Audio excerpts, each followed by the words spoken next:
예, 여러분 안녕하세요. 한 주일 동안 잘 지내셨어요? 이제 우리 2주밖에 안 남았죠? 오늘 14주차 수업이고 다음 주 15주차 수업입니다. 요번 주에 이 13장을 하고요. 14장은 여러분이 그냥 한번 읽어보시면 될 것 같아요. 그 다음에 15주차에는 마지막으로 이제 이 책의 모든 것을 결론을 맺는 그러한 수업을 하도록 하겠습니다. 예, 제 13장 묵시적 기독교 여러분 책 485페이지입니다. 네. 초대 기독교는 대부분 묵시적인 특징을 뚜렷이 보이고 있는 종말론적이고 열광적인 운동이었다. 네. 초대 기독교의 여러 부분을 보면 특별히 이제 마가복음 13장이나 데살로니가전서 뭐 이런 거를 비롯해서 좀 묵시적인 경향이 보이고 있죠. 묵시문학은 유대 문학에서 온 거고요. 다니엘서나 뭐 이런 것들요. 그래서 구약에도 또 유대교 문학에도 묵시적인 문학이 있었고, 아무래도 신약도 구약에 또 유대교의 영향을 받았기 때문에 많은 부분이 그렇습니다. 사실 그레코 로만의 영향을 받은 것도 있지만 예를 들자면 뭐 바오사신의 일부분 어, 그래서 이제 그 종말론적인 그러니까 그레코 로만의 영향을 받긴 받았지만 그래도 많은 부분 훨씬 더 많은 부분 유대 기독교적 저 구약 유대교적 영향을 받았죠. 그 중에 하나가 이제 묵시문학이고요. 그 안에 포함된 게 종말론적이고 열광적인 운동이었다. 묵시적인 그 운동이라고 표현하기를 좋아합니다. 학자들은 그 묵시적인 운동이 가지고 오는 필연적인 것은 종말론과 열광적인 운동이었다라는 거죠. 그러니까 이제 종말이 얼마 안 남았는데 뭐 우리 그 90년대도 그랬죠. 종말론이 성행하다 보니까 뭐 다른 게 필요가 없는 거예요. 그렇잖아요. 뭐 몇 달 후에 종말이 오는데 내가 지금 뭐 공부할 필요가 뭐가 있고 이렇게 잘 살 필요가 뭐가 있고 열심히 살 필요가 뭐가 있어요. 그렇죠? 뭐 누구 말 맞다나 하마터면 열심히 일할 뻔했어. 어? 그런 표현이요. 그러니까 이게 이제 이러한 어떤 부작용이 일어난다라는 거죠. 또 열광적인 운동을 보이고요. 네. 그러나 열광주의로 인해서 아까 말했듯이 이런 묵시적인 문학, 묵시 운동의 필연적인 결말, 열광적인 열광주의, 영적인 열광주의로 인해서 또 광신적인 경향으로 인해서 신약성서 저자들은 묵시 사상을, 그러니까 묵시 문학을 어느 정도 받아들여서 복음을 선포하고 그러긴 했지만 그런 부분이 일정 나타나고 있지만 이러한 열광적인 광신적인 묵시 사상은 배격하고 경계하였다. 자, 그러면 초대교회의 메시지와 신앙 안의 본질적인 요소는 묵시적이었나? 예수님이 오셔서 전하신 게 뭐였죠? 하나님 나라가 가까웠다. 회개하고 복음을 믿으라. 그거였죠? 이것도 하나의 묵시적인 메시지입니다. 그래서 어떻게 보면 초대교회 메시지와 신앙 안에 묵시적인 요소가 있었는데 그러면 어느 정도 있었나? 그 본질적인 것이었나? 이런 것들을 한번 살펴보도록 하겠고요. 또 묵시적인 특징을 나타낸다면 무엇이 기독교 묵시주의의 특징이었나? 예, 이런 것들을 이 13장에서 한번 보도록 하겠습니다. 자, 그럼 이제 묵시문학의 문학적 특징들을 한번 보도록 하겠습니다. 묵시문학이란 내세, 특별히 종말의 비밀을 폭로시키는 계시문학 작품들이다. 종말의 비밀인데 그런데 이따가도 말씀드리겠지만 이 과거의 관점에서 역사를 보는 게 또 묵시문학의 특징입니다. 즉, 과거에 일어난 어떤 역사적인 사건을 현재 일어나는 것처럼 해갖고 이 역사를 해석하고 종말이 이러한 종말이 온다. 이런 게 이제 묵시문학의 특징이다라는 거죠. 그럼 묵시문학의 특징들을 하나씩 살펴보도록 하겠습니다. 여러분 책은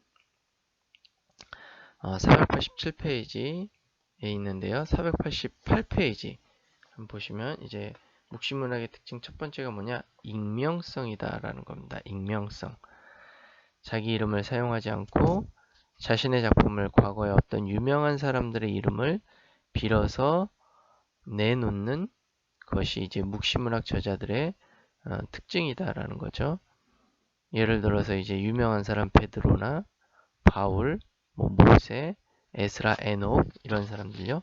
지금 그랬다면 큰일 나죠. 그러나 과거에는 이것이 하나의 관례였고 심지어 덕목이기까지 했다라는 겁니다. 그래서 묵시문학의 특징 첫 번째 익명성, 두 번째 환상과 상징주의, 여러 환상을 쓴다라는 거죠. 대개 묵시문학가들은 종종 기묘한 상징주의와 천상의 징조들로 가득 찬 환상들이나 꿈들을 통해서 계시를 받았다. 예를 들면 다니엘서에도 용 4마리가 나오죠. 에스라가 꿈을 꿨는데 바다에서 독수리가 올라왔다. 이런 것들요. 네.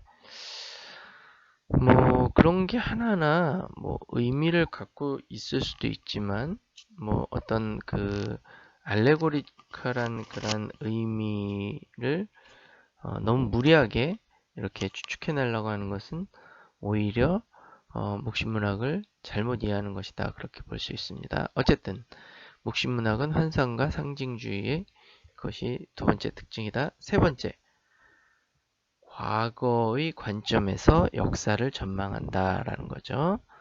아까도 얘기했지만 이제 과거에 일어난 여러 가지 일, 그러한 것들을 빌려와서 현재 역사를 해석하는 거예요. 그리고 앞으로 미래가 이럴 것이다. 그렇게 보는 겁니다. 자, 그 다음에 네 번째 비밀성. 이런 것들은 어떻게 보면 묵시문학에서 당연한 거라고도 할 수 있겠죠.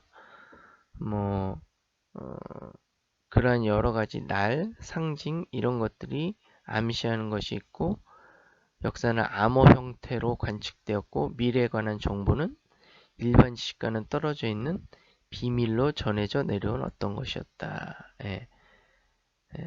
특별히 내가 너한테만 얘기한다. 이런 거요. 다니엘은 환상을 봉인할 것과 환상 비밀을 지킬 것을 명령받았다. 네. 그러게 이제 비밀성이 묵시문학의 특징이고요. 다섯 번째로 이제 지하문학이다. 묵시문학은 종종 위기 상황에 대한 믿음의 응답이었다.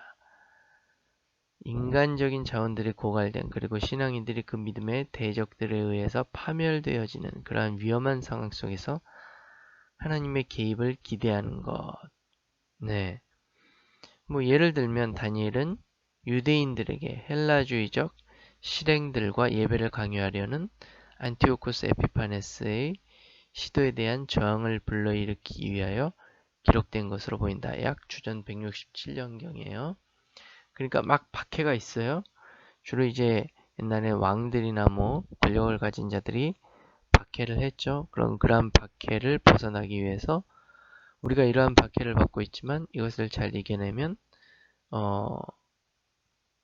종말에는 우리가 별처럼 빛날 것이다. 축복을 받을 것이다. 하나님 나라에 들어갈 것이다. 이런 메시지입니다. 그런 메시지를 대놓고 할 수 없으니까 아까 얘기했듯이 어떤 환상과 상징주의를 통해서 또 익명성을 통해서 하는 거죠. 비밀스럽게 믿는 자들에게만 전해주는 겁니다. 그러니까 지하문학이 될 수밖에 없는 거죠. 감추는 겁니다. 그러한 어떤 지하문학의 특징을 가지고 있다라는 것.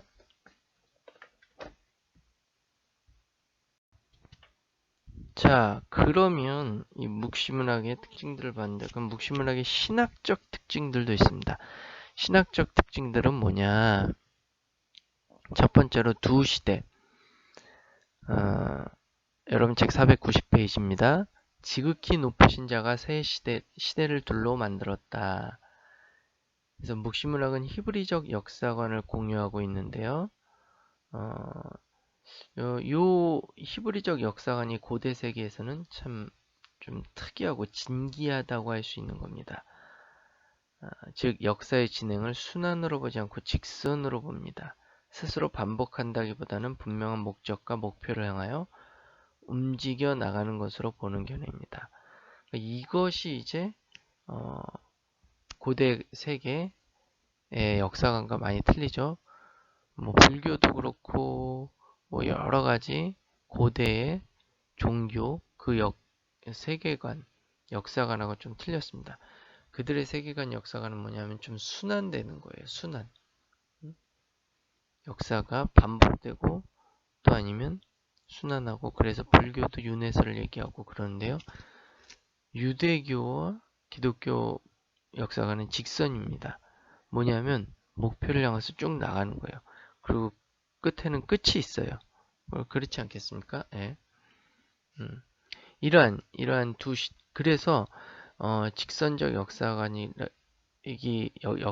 때문에 이 시대와 장차올 시대가 나누어지는 거고, 그 시대는 이어지지 않습니다. 단절되는 거예요. 이 시대가 끝나면 진짜 이 역사에는 끝이 있다.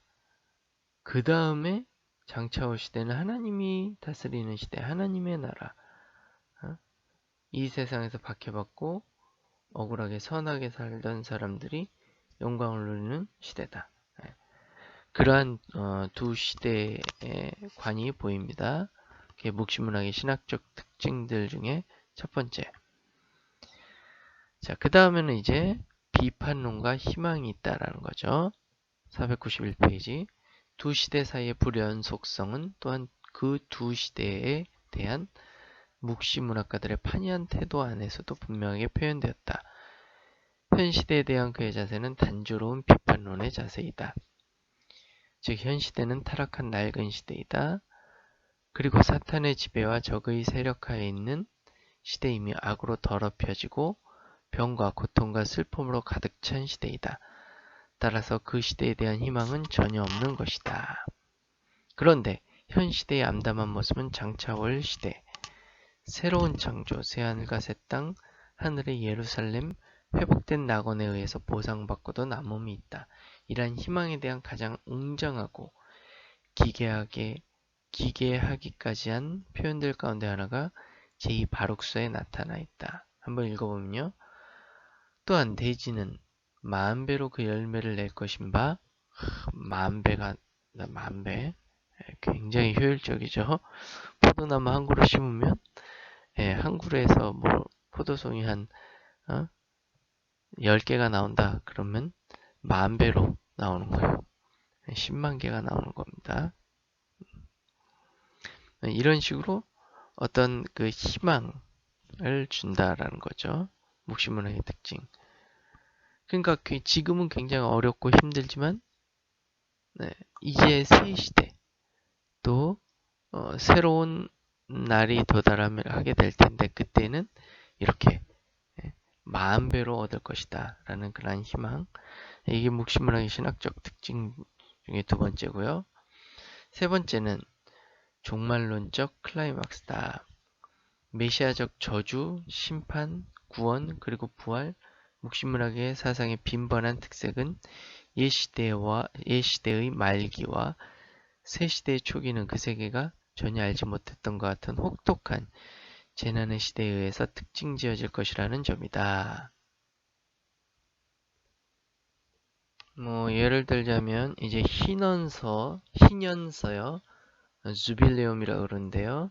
희년서 23장 13절에 재난의 재난이 계속되고 고통의 고통이, 시련의 시련이, 뭐 불길한 소식 뭐 등등등 계속될 것이다. 이런 어떤 종말론이 보이지만 나중에 이제 11의 신탁서 같은 거 그러면 또 희망도 보입니다. 그때 모든 섬들과 도시들이 말할 것이다. 얼마나 영혼자가 이 사람들을 사랑하시는가. 그의 성전으로 줄을 지어 나아가자. 그는 유일한 주권자이기 때문이다. 그리고 모든 나라들로부터 사람들이 위대한 하나님의 집과 하나님의 집으로 유향과 선물들을 가져올 것이다. 그러니까 이제 이러한 어떤 종말론과 함께 이러한 희망을 보여주는 것이 묵시문학의 신학적인 특징이다. 자, 네 번째로 이제 종말의 임박성입니다. 책 493페이지.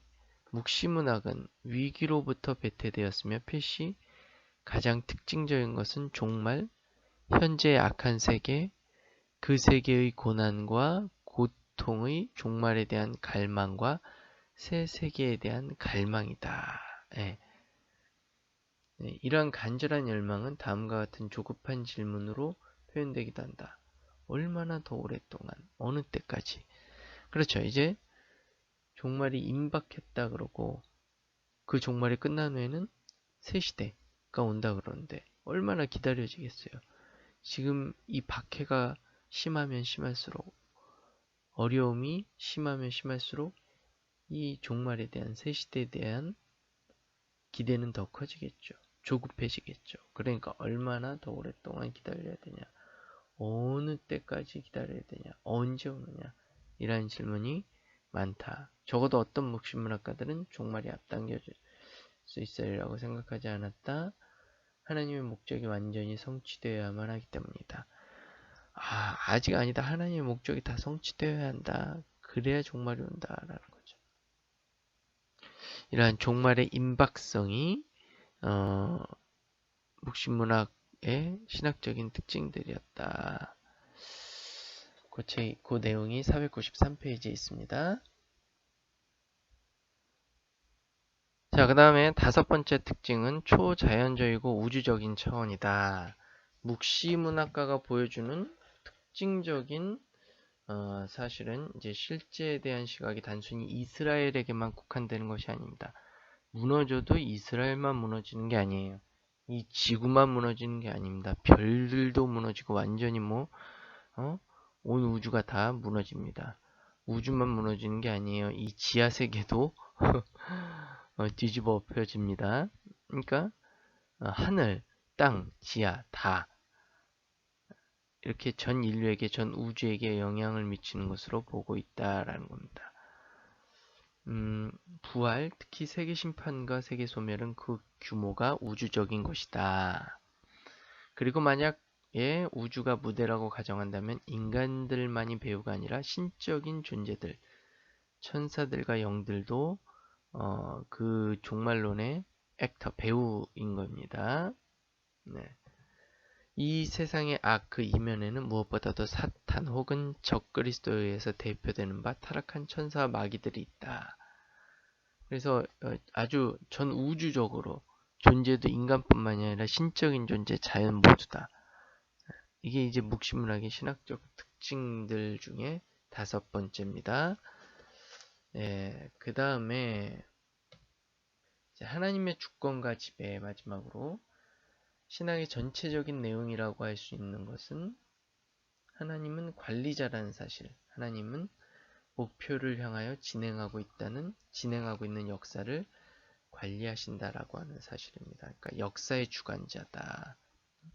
모든 역사를 이끈다. 안 보이는 것 같지만 아무것도 안 하시는 것 같지만 모든 역사를 지배하고 관리하신다라는 것. 그게 이제 묵시문학의 신학적인 특징들 가운데 여섯 번째입니다.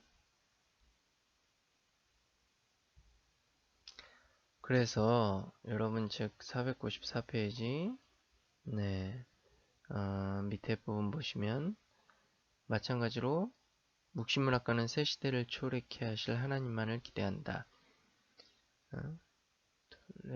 여덟 번째 줄입니다. 그 새 시대는 현 시대에 기원을 둔 어떤 것이 아니며 또는 인간적인 활동에 의해서 성취될 어떤 것도 아니다. 오직 하나님만이 옛 시대를 결말지을 수 있다. 그리고 새 시대는 오직 하나님의 초자연적인 간섭을 통하여서만 도래할 것이다. 이것이 바로 희망이 비관론 이후에 솟아나는 이유이다. 묵시문학가는 현상이나 현실에 대하여 곰곰이 생각하지 않는다. 그는 저 멀리 계신 하나님을 바라보며 또 보다 완전하고 우주적인 실제에 대한 자신의 이해와 하나님의 임박한 간섭에 대한 자신의 통찰을 독자들에게 공개하는 것을 자신의 과제로 알고 있다. 예, 그런 묵시문학적인 특징들이 있습니다. 그 다음에 패러그래프 66.4는 여러분이 한번 읽어보시면 될 것 같아요.